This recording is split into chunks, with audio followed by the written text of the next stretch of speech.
Kaisa is the queen of adaptability.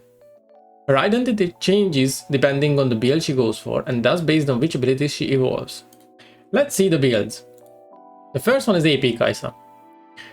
AP Kaisa starts with Doran's Blade. When you first buy, you want to get cool and tier. So you want to go back for the first time at 850 gold. And then you will want to buy your Manamune, buy your Sapphire Crystal, and by doing so, you should have your Q evolved very soon. Then you will buy your Luden's Companion as soon as you can. And at this point, you can start to play the game. Until then, you should think of yourself as a Kale with a slightly better laning phase. I recommend that you should buy boots after you have finished your Luden's Companion. You can go for the CDR boots, the Sorcerer shoes, or for the Symbiotic Souls. Then depending on your runes, you can follow up with Crypt Bloom, Shadow Flame, Rabadons, Horizon Focus, or Void Staff. The second build that we're going to talk about is Asian Kaisa. I didn't know whether it was of Korean or Chinese origin, so I figured I'd cover both. Anyway, you start with Statikk Shiv, you go for Pickaxe and Longsword. This will cover your Q evolve. Then you will want to finish your Essence Reaver and go for Shadow Flame. You do not want to complete your tier 2 boots before you get your first 3 items on this build. You can buy either Boots of Lucidity or Sorcerer Shoes on this one, and you have many options depending on the situation that you are facing. This build is kind of a combination of the classic and the AP Kaisa, so you want to keep autoing as well as shooting W's on cooldown into the people that are in front of you. Now for the build that I use. You want to start with your Doran's Blade and Health Potion. Then you want to get your cool as soon as possible to start stacking that. Then you will want to buy your Statikk Shiv as soon as possible and your Pickaxe. Now, this build is going to proc your Q at exactly level 8.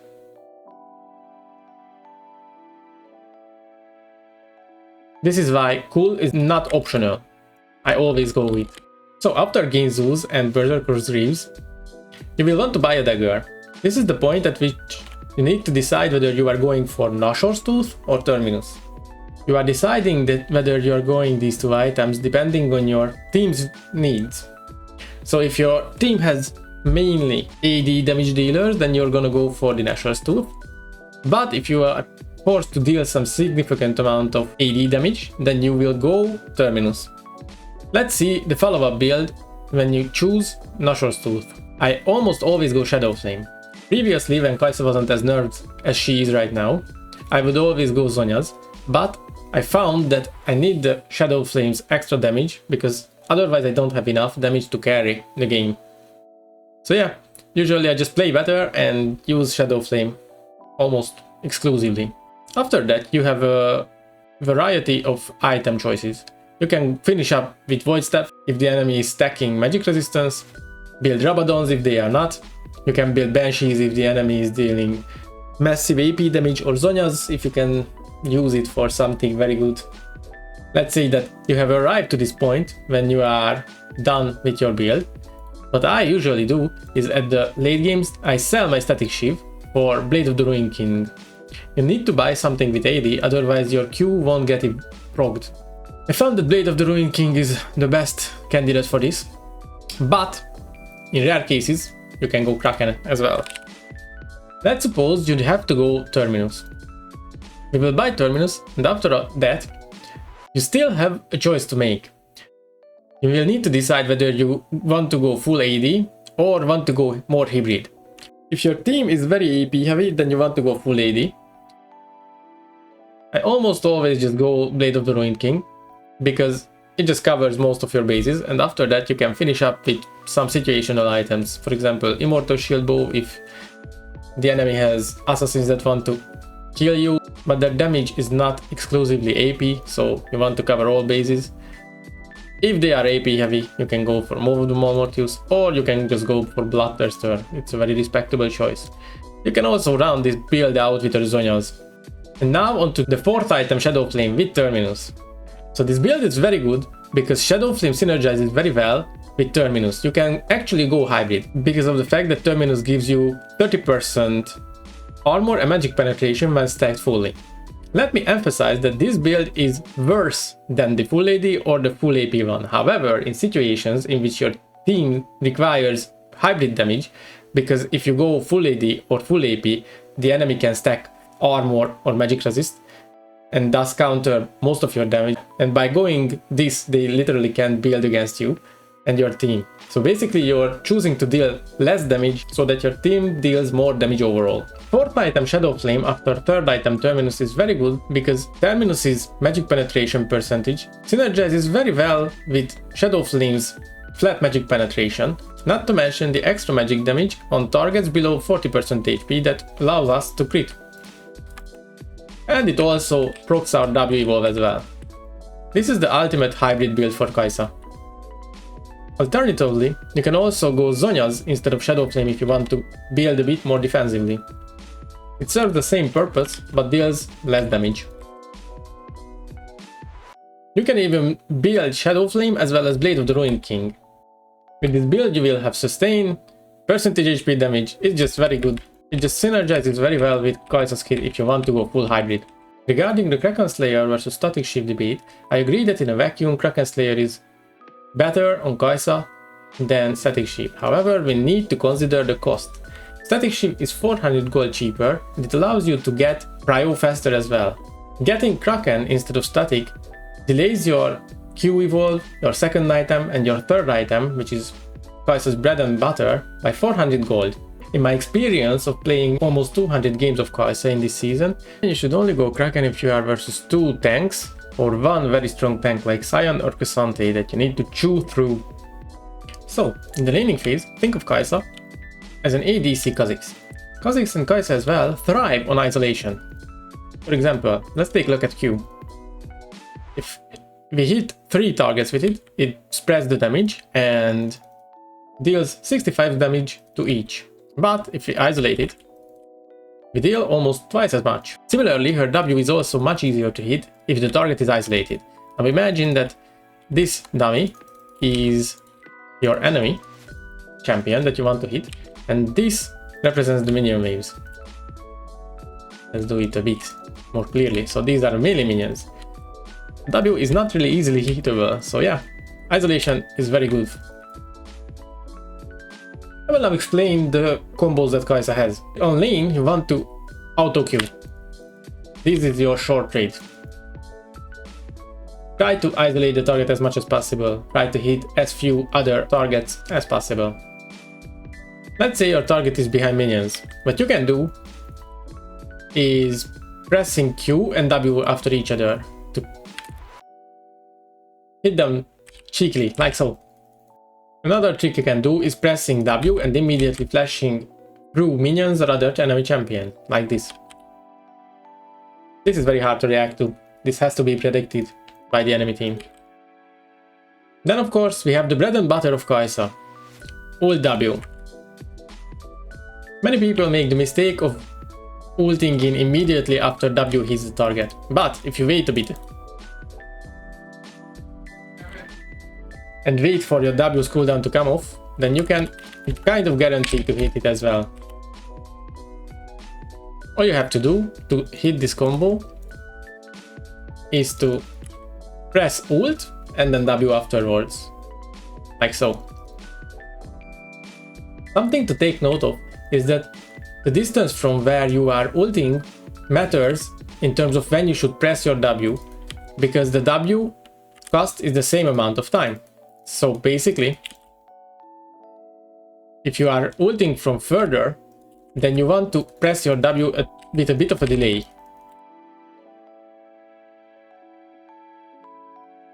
Because otherwise this can happen. This is because the W is being cast from your current position after the W cast animation is being fired. So this combo works from a shorter distance, but the same timing is not correct. You need to wait a bit more. Consider this scenario.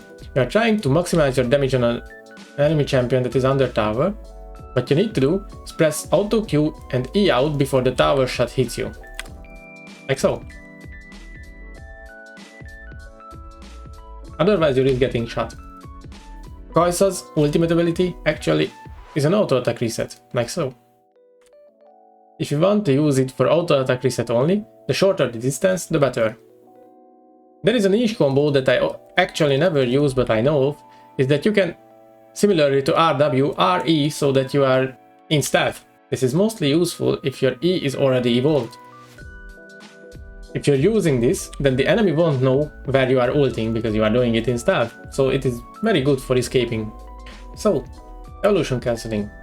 To master this skill, all you have to do is go into training mode like I am and practice it for a while. Eventually, it will stick. All you have to do is click first and then press B.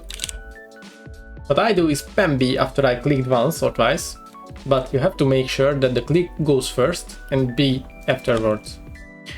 The B can be substituted with E if you want to move anyway, so basically you're going like this. Yeah, that's it. It's very useful not to waste some time while you are walking back to the base, or if you are in mid-fight, because you can get some of the evolves through leveling up, the Q and D specifically. As for the ADC matchups, I decided to make an alignment chart, showcasing how hard each matchup is, as well as classifying them based on how hard the lane is against them. It's very hard to talk about ADC matchups in a vacuum without considering the supports, but here it is anyway. Let's start with Vayne. Vayne is a very easy matchup if you know what you're doing. You have the push advantage, and that is what you need to abuse. She is very easy to kill, especially in the early game. You also counter her very hard if you can hit your W, so it is still kind of a skill matchup, because later on she can outplay you since she can abuse her stealth, unless you hit your W. Yeah, I've only met Akshan once. Let's just ignore him, I don't think you're mating him anytime soon. The next is Jhin. Laning phase is kinda neutral, but later on you outscale him. You are countering him thematically because he wants to shoot from afar, so if any CC or your W is landing on him, you can just one-tap him. Many people consider Ezreal to be a winning matchup for Kaisa, and to an extent I agree as well, but I still consider it to be a skill matchup, because if Ezreal is very good, then he is hard to beat. Zeri is the closest to a skill matchup you'll ever get. I literally don't know anything that either champion is better at than the other. Okay, let's consider Severe. Laning phase is not that easy, but in theory you are outscaling her. Our win rate is very good against her. Many people consider Jinx to be a very good matchup for Kaisa, but if she knows what to do at level 1, with Kraken she can get priority, and then the lane is in her control. So you can outplay her later on, and you can assassinate her if the stars align, but it is not so simple. I think it's a skill matchup. Caitlyn is very similar to what I just described about Jinx. Same thing applies. Lane is rather hard, but we are thematically countering her as well, because she wants to keep her distance, and we are good at abusing such champions. Lucian is actually somewhat of a skill matchup. We are kind of at a disadvantage on lane, but eventually we outscale him. Kalista is very hard to lane against, but we are similarly to Lucian outscaling as well. Kalista is a harder lane matchup, as you can see. Misfortune is very hard to play against on lane, but we are thematically countering her as well. We can dive in on her later and just one-tap her. Samira is kind of a skill matchup as well. On lane we're even, and later on we're even. It is a skill matchup. She will want to press her W when you are pressing yours, and the answer to that is just not pressing it whatsoever, because without W I think you should be able to win the 1v1 since she can't stack her combos up to ult you. Make sure not to QW at the same time, because she can block both of it then. Twitch. I've heard RetIRL mention that Kaisa in theory counters Twitch, but according to the win rates and my experience that is not the case whatsoever. There are some windows where Kaisa can one-tap Twitch, and Twitch can just all in her like other ADCs, because if you hit isolated Q and W you can one-tap him before he one-taps you, but if he opens from far with his ult and you can't get in range to immediately trade back, then he can kill you still. Horus counters are pretty hard, but it is still a skill matchup in my opinion. Kog'Maw is rather hard to play against on lane especially, but if you can get out of lane, then eventually you might be able to one-tap him with your team's assistance. Avoid his W at level 1 at all costs. If you can play around it and poke him out with your Q, you can get a win. For me personally, Xayah is a very hard matchup, especially on lane. But it is a skill matchup, you can win it. It's not a complete loss. Tristana is very good at all-inning, and you don't really have too many tools for such champions, so I think she actually beats us in a full all-in when she has all her abilities for sure. Aphelios is countering us, he I think outscales us, and lane is also pretty hard against him, if he knows what he's doing. Those are rare though.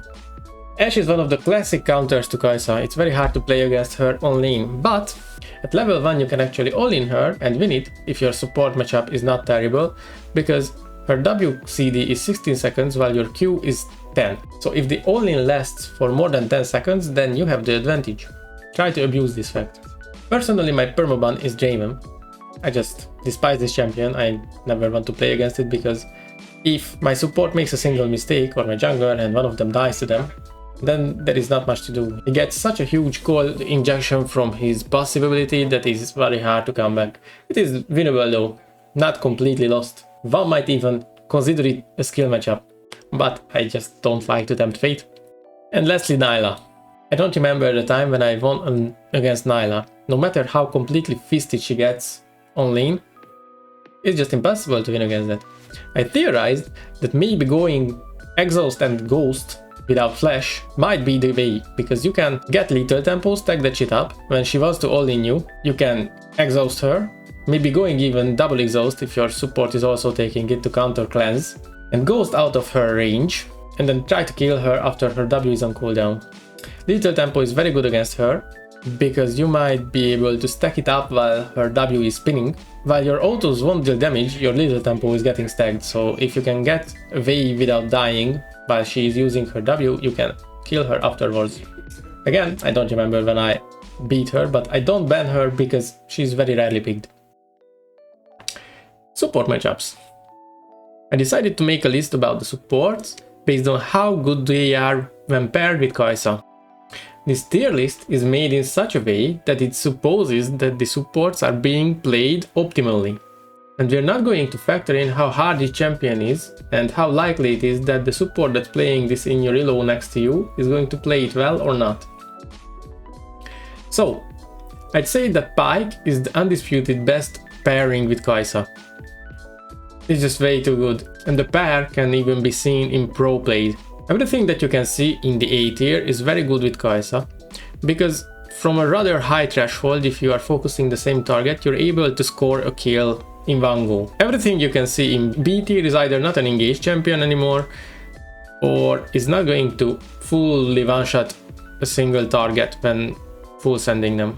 While it is true that Kaisa is very good with engaged champions, and those are the best pairs for her, it is still true that with Enchanter as well, she can be played rather successfully in certain scenarios. It is significantly more difficult for the player though.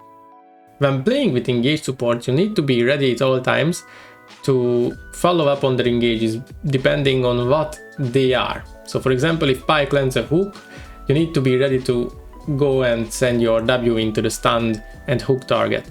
Same with Nautilus, same with Leona, Rel, etc, etc. With Enchanter supports, you want to play around their shields and heals, so slowly poke the enemy team down until like 50 or 40%, and then you can full send them. And when it comes to team fighting with Enchanters, make sure to front to back and stay next to them, and do not dive in with your ult out of their range. With Yuumi you can just abuse the triangle rule, so if you do that you should be golden. I wanted to give this tier list to give you an idea on what you can expect from each support champion.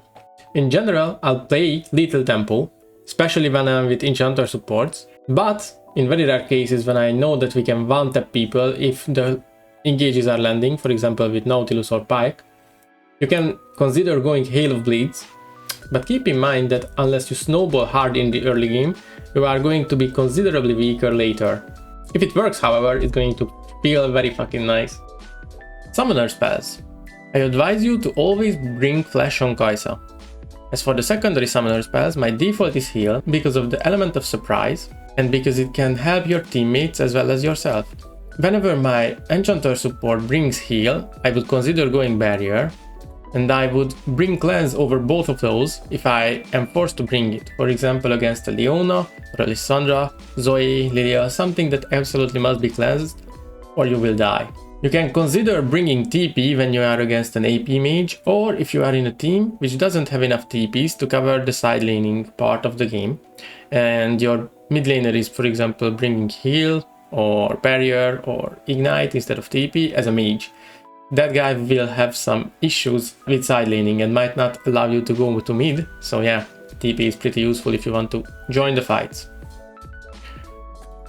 Exhaust could be very good against all-in champions like Nyla, Samira or Tristana, and Ghost could be very good to gap close against champions like Caitlyn. For example, you can cheese Caitlyn at level 1 with Lethal Tempo and Ghost, you will not lose that all-in. Now for the Secret Souls part. What are the things that you need to learn if you want to play Kaisa well? If you realize that the enemy champion is being chased, then you can, for sure, know where it's going to be, so your W will never miss. Environments such as walls and choke points are also very important factors when it comes to landing your Ws consistently. Try to look out for those. If you want to deal the most burst damage possible, then try to hit your non-evolved W when your passive stacks are at 3, and your evolved W when your passive stacks are at 2 plasma points. This is probably because of a bug, but for some reason Kaisa deals more damage when the more plasma that is being applied by your W is required to proc your passive. Many people think of Kaisa as a dive champion, but I'm saying that you should not be afraid of front to backing. This is one of the key aspects in which I changed for the better. Don't be afraid of front to backing, especially when you are with enchanter supports, and don't ult away from those. I have lost games because of this. What I'm trying to say is that you should be playing according to your comp. If you have a dive comp, then for sure dive. That is your best bet at winning the game. But if you don't, then feel free to front to back and wait for your chance to ult in for the backline later on. There will be scenarios in which you can maximize your Q damage by ulting to a position in which you will only hit your primary target. Try to look out for those as well. Since Kaisa is very good at 1v1ing, you should make sure to look out for opportunities when you can 1v1 your opponent. Especially during the times when you are isolated in 1v1 during some parts of the bot laning phase and on the mid lane. Another thing to keep in the back of your mind is that whenever you are ulting in, you have about 2 seconds to make something happen. Basically, if you are ulting in and within 2 seconds you're not killing your main target, then you will probably die a miserable death. And with that, we've arrived to the end of this guide. If you have any questions, leave a comment or stop by one of my streams. Liking the video is appreciated, subscribing is celebrated. Thank you for watching the video, and see you next time. Peace!